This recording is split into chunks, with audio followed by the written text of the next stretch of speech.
स्वागत है दोस्तों आप सभी को मेरे चैनल भक्ति भावना में। आज हम षटतिला एकादशी की पूर्ण जानकारी देने जा रहे ताकि आप इस दिन का पूरा लाभ उठा सके। तो चलिए शुरू करते हैं। माघ मास के कृष्ण पक्ष की एकादशी को षटतिला एकादशी कहा जाता है। यह एकादशी आपके लिए विशेष महत्व रखती है क्योंकि इसमें भगवान विष्णु के पूजन के साथ साथ तिल के 6 विशिष्ट उपयोगों का विधान है। इस व्रत का मुख्य आधार तिल है। शास्त्रों के अनुसार इस दिन तिल का उपयोग करने से व्यक्ति के पापों का नाश होता है और उसे अक्षय पुण्य की प्राप्ति होती है। पद्म पुराण के अनुसार जितना दान और तप करने से फल मिलता है उससे कहीं अधिक फल इस दिन तिल दान करने से प्राप्त होता है। इस दिन तिल का 6 रूपों में उपयोग करना अनिवार्य माना गया है, जिससे इसका नाम षटतिला पड़ा है। पहला कार्य आपको जल में तिल मिलाकर स्नान करना चाहिए। दूसरा कार्य आपको शरीर पर तिल का उपटन लगाना चाहिए।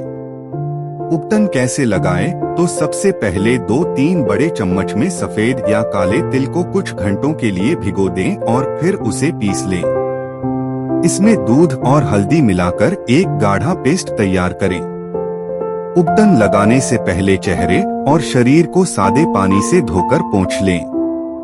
उपटन को अपनी उंगलियों की मदद से चेहरे, गर्दन और हाथों पर नीचे से ऊपर की ओर सर्कुलर मोशन में लगाएं।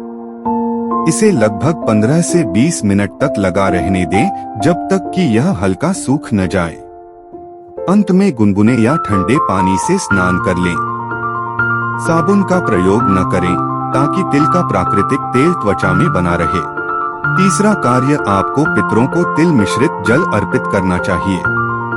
पितरों को तिल मिश्रित जल अर्पित करना, जिसे तर्पण कहा जाता है, हिंदू धर्म में अत्यंत पुण्यदायी कार्य माना गया है।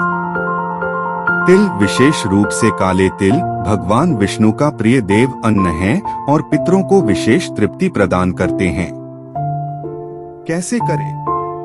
तो सबसे पहले स्नान के बाद स्वच्छ वस्त्र धारण करें और एक तांबे या पीतल के लोटे में शुद्ध जल भरें। उसमें काले तिल और थोड़ा गंगाजल मिलाएं एवं हाथ में कुशा रखें। उसके बाद दक्षिण दिशा की ओर मुख करके उस जल को अपनी हथेली में लेकर अंगूठे और तर्जनी के बीच के हिस्से से 3 बार नीचे गिराएं और प्रत्येक बार पितृभ्य स्वधा नम कहे। ध्यान रहे जल एक साफ बर्तन या गमले में अर्पित करें ताकि वह पैरों में न आए।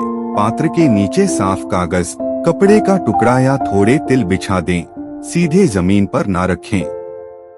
बाद में उस जल को किसी पौधे की जड़ में डाल दें। ध्यान रहे वह पौधा पीपल या तुलसी का ना हो।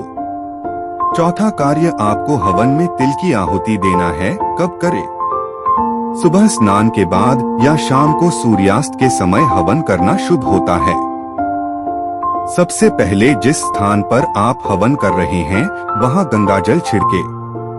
उसके बाद छोटी चौकी ले या ईंटों का प्रयोग करें या बालू या रेत बिछाएं और उसके ऊपर हवन कुंड रखें।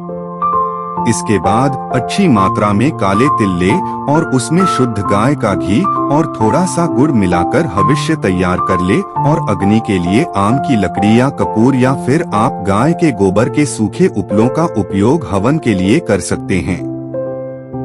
जब अग्नि अच्छी तरह जलने लगे तब आहुति देना शुरू करें। अपनी बीच की 2 उंगलियों और अंगूठे का उपयोग करके आहुति दें। प्रत्येक आहुति के साथ नमो भगवते वासुदेवाय स्वाहा 108 या 21 बार बोलें और सामग्री अग्नि में डालें। हवन के अंत में हाथ जोड़कर कहें, हे प्रभु, अनजाने में इस पूजन या हवन में कोई त्रुटि हुई हो तो मुझे क्षमा करें। हवन शांत होने के बाद उसकी थोड़ी सी भस्म अपने माथे पर लगाएं। 5वां कार्य आपको फलाहार में तिल का सेवन करना चाहिए और छठा कार्य आपको ब्राह्मणों या जरूरतमंदों को तिल का दान करना चाहिए। ये तो अब तक आप जान चुके हैं कि षटतिला एकादशी के दिन तिल का 6 रूपों में उपयोग कैसे करना है। अब चलिए जानते हैं इस दिन आपको कैसे पूजन करना है। सर्वप्रथम ब्रह्मा मुहूर्त में उठे और सबसे पहले शरीर पर तिल का उपटन लगाएं। इसके बाद नहाने के पानी में काले तिल डालकर स्नान करें। यह आपके पूजन की पहली सीढ़ी है। स्नान के बाद पितरों को तिल मिश्रित जल अर्पित करें। इसके बाद भगवान विष्णु की प्रतिमा को गंगाजल और तिल मिश्रित जल से शुद्ध करें। उन्हें पुष्प, धूप, दीप और विशेष रूप से तिल के लड्डू का भोग लगाएं। भगवान विष्णु के समक्ष व्रत का संकल्प लें और अपनी तुलसी माला से नमो भगवते वासुदेवाय का जाप करें। अब भगवान विष्णु की पूजा शुरू करें। पूजा में भगवान को तिल का भोग लगाएं और तिल का दीपक जलाएं। व्रत कथा सुने या पढ़ें। यदि आप हवन कर रहे हैं तो उसमें तिल की आहुति दें। पूजन संपन्न होने के बाद ब्राह्मण या जरूरतमंद को तिल का दान करें।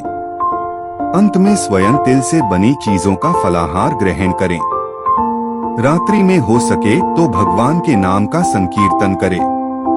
आपके मन में ये प्रश्न होगा कि आखिर व्रत करे कब और पारणा कब करे, तो चलिए ये भी जान लेते हैं। चूंकि 14 जनवरी को सूर्योदय के समय एकादशी तिथि मौजूद है, इसलिए शास्त्रों के अनुसार इसी दिन व्रत रखना श्रेष्ठ है। व्रत का पारण अगले दिन 15 जनवरी 2026 गुरुवार को सुबह 7:15 से लेकर सुबह 9:21 के अंदर कर लेना चाहिए। पारण के दिन सुबह जल्दी स्नान करके भगवान विष्णु की पूजा करें, उन्हें भोग लगाएं और फिर स्वयं भोजन ग्रहण करके